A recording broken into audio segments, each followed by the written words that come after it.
West Bengal state university BA history general first semester minor পেপারের সম্ভাব্য প্রশ্নের উত্তরগুলো নিয়ে আজকের এই ভিডিও। এর আগে 2 মার্কসের সম্ভাব্য প্রশ্নের উত্তরগুলো নিয়ে আলোচনা করা হয়ে গেছে। তোমরা যারা দেখোনি এখনই ভিডিওটা দেখে নিও। আজকে 10 মার্কসের সম্ভাব্য প্রশ্নের উত্তর নিয়ে আলোচনা করা হবে। আজকের ভিডিওতে যে 10 মার্কসের সম্ভাব্য প্রশ্নের উত্তর নিয়ে আলোচনা করা হবে সেটি হলো, অশোকের ধম্ম কতখানি বৌদ্ধ ধর্মের নীতিগুলির দ্বারা প্রভাবিত হয়েছিল? অশোকের ধম্ম বৌদ্ধ ধর্মের নীতিগুলির দ্বারা কতখানি প্রভাবিত হয়েছিল? 10 মার্কস। অশোকের ধর্মের প্রধান নীতিগুলি কী ছিল? 5 মার্কস। অ্যান্সার, মূর্তি পূজার বিষয়কে কেন্দ্র করে বৌদ্ধরা হীনযান ও মহাযান সম্প্রদায়ে বিভক্ত। কিছু কিছু বুদ্ধরা গৌতম বুদ্ধের মূর্তি পূজায় বিশ্বাসী, তারা মহাযান নামে পরিচিত। অন্য কিছু বুদ্ধরা নিরাকার পুজোয় বিশ্বাসী, তারা হীনযান নামে পরিচিত। গৌতম বুদ্ধ মনে করেন যে আসক্তি থেকেই মানুষের যাবতীয় দুঃখের উৎপত্তি। আসক্তির অবসান হলেই দুঃখেরও অবসান হবে। আসক্তির অবসানের জন্য গৌতম বুদ্ধ তার অনুগামীদের 4টি আর্য সত্য সম্পর্কে অবহিত করান। এই 4টি সত্য হলো, জগৎ দুঃখময়, দুঃখের কারণ আছে, দুঃখ নিবারণ সম্ভব, দুঃখ নিবারণের উপায় বা মার্গ আছে। বৌদ্ধ ধর্মে এই 4টি বিষয় আর্য সত্য নামে পরিচিত। গৌতম বুদ্ধ বলতেন, অতিরিক্ত ভোগবিলাস অথবা চরম কৃচ্ছ সাধন কোনোটি নির্বাণ লাভের সঠিক পথ নয়। তাই নির্বাণ লাভের জন্য তিনি এই দুয়ের মধ্যবর্তী মধ্যম পন্থার কথা বলেন।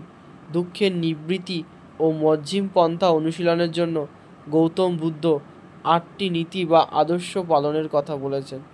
মধ্যপন্থা অনুশীলনের জন্য এই 8টি পথ বৌদ্ধ ধর্মে অষ্টাঙ্গিক মার্গ নামে পরিচিত। অশোক তার ধর্মে বৌদ্ধ ধর্মের সর্বজনীন আদর্শগুলোকে তুলে ধরেছেন। এতে তার ধর্ম সমাজের সকলের কাছে গ্রহণযোগ্য হয়ে উঠেছে। বৌদ্ধরা অশোকের ধর্মে গৌতম বুদ্ধের শাশ্বত বাণীরই প্রতিধ্বনি শুনেছেন। অন্যান্য সম্প্রদায়ের লোকেরা অশোকের ধর্মে দেখেছেন তাদের নিজ নিজ ধর্মের প্রতিফলন।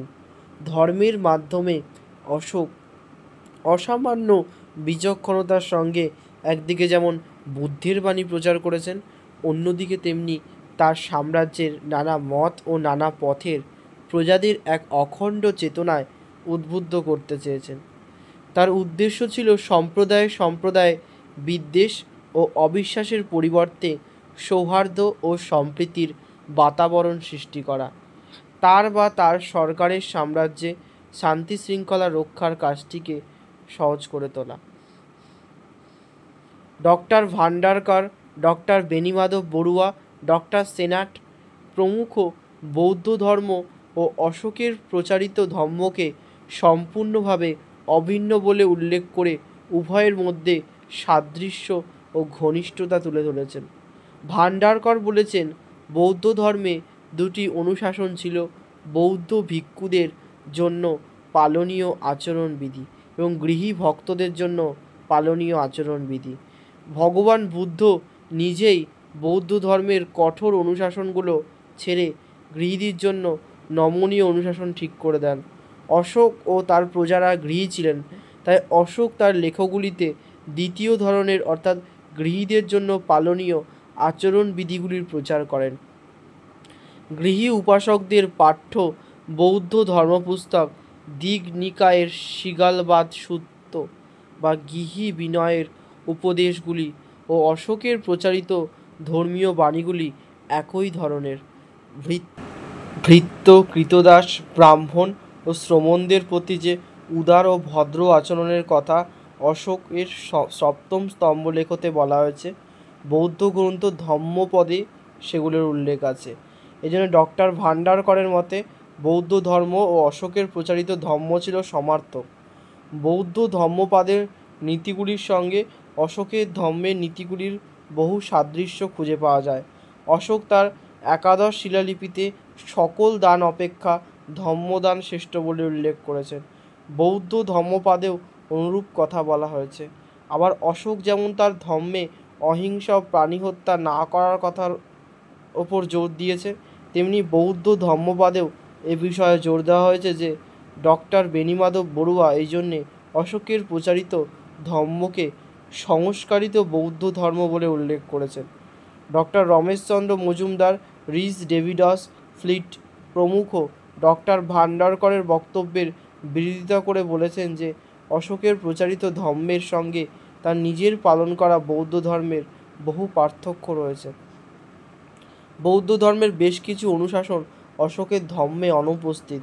বৌদ্ধ ধর্মের মূল নীতিগুলি যেমন আর্য সত্য, অষ্টাঙ্গিক মার্গ, কার্যকারণ সম্পর্ক, নির্বাণ প্রভৃতির কোনো উল্লেখ অশোকের প্রচারিত ধর্মে নেই। এসব কিছুর পরিবর্তে তার ধর্মে স্বর্গলাভ ও পরলোকে শান্তি লাভের কথা ঘোষিত হয়েছে। বৌদ্ধ ধর্মের অনুশাসন বহির্ভূত কিছু রীতিনীতির অস্তিত্ব অশোকের ধর্মে লক্ষ্য করা যায়। যেমন বৌদ্ধ ধম্মপাদে নির্বাণের কথা বলা হয়েছে, কিন্তু অশোক তার ধর্মে গৃহীদের জন্য স্বর্গের কথা বলেছেন। অশোক তার প্রচারিত ধর্মে বৌদ্ধ ধর্মের আচার অনুষ্ঠানগুলি পালনের বা বৌদ্ধ সঙ্ঘের সঙ্গে যুক্ত থাকার বিষয়ে জোর দেননি। অশোক নিজে বুদ্ধ ধর্ম ও সঙ্ঘের প্রতি আনুগত্য জানালেও তিনি ধর্মের প্রচারে বুদ্ধ ধর্ম সঙ্ঘের প্রতি প্রজাদের আনুগত্য জানানোর কথা বলেননি। এমনকি অশোক তার প্রচারিত ধর্মকে বৌদ্ধ ধর্ম বলে উল্লেখ না করে একে ধম্ম বলে উল্লেখ করেছেন। স্পষ্ট দেখা যাচ্ছে যে অশোক যে ধর্মের কথা বলেছেন সে ধর্মে মানবিক গুণের বিকাশ ও সদাচারের উপর গুরুত্ব আরোপ করা হয়েছে। কোনো আচার অনুষ্ঠানের কথা এখানে নেই, আছে সংযম, করুণা, চিত্তশুদ্ধি ও মানবিক ঔদার্যের কথা। এই কারণে অনেকে মনে করেন অশোকের ধর্ম হিন্দু বা বৌদ্ধ বিশেষ কোনো ধর্ম নয়, এই ধর্ম আসলে শাশ্বত নীতিবোধের ওপর প্রতিষ্ঠিত। ভিনসেন্ট স্মিথ মনে করেন যে অশোকের ধর্ম হলো কোনো বিশেষ ধর্মের সঙ্গে সম্পর্কহীন সকল ভারতীয় ধর্মের মূলনীতিগুলির সমন্বয়। বনগার্ড লেভিন মনে করেন যে সকল ধর্মের অন্তর্গত মূলনীতিবোধের সারমর্মকেই অশোকের ধর্ম বলে প্রচার করেছেন। ইতিহাসবিদ রিস ডেভিডসের মতে অশোকের ধর্ম প্রচলিত অর্থে কোনো ধর্মই ছিল না। প্রকৃত জ্ঞান বুদ্ধি সম্পূর্ণ মানুষের যা যা করা উচিত অশোকের ধর্মে সে কথাই বলা হয়েছে।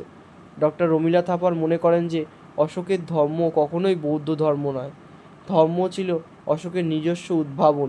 তার মতে শান্তিবাদী আদর্শের প্রতি অনুরাগে নয়, রাষ্ট্রীয় ঐক্যের কথা ও সঙ্গতির প্রয়োজনেই তিনি ধর্মের প্রচার করেছেন।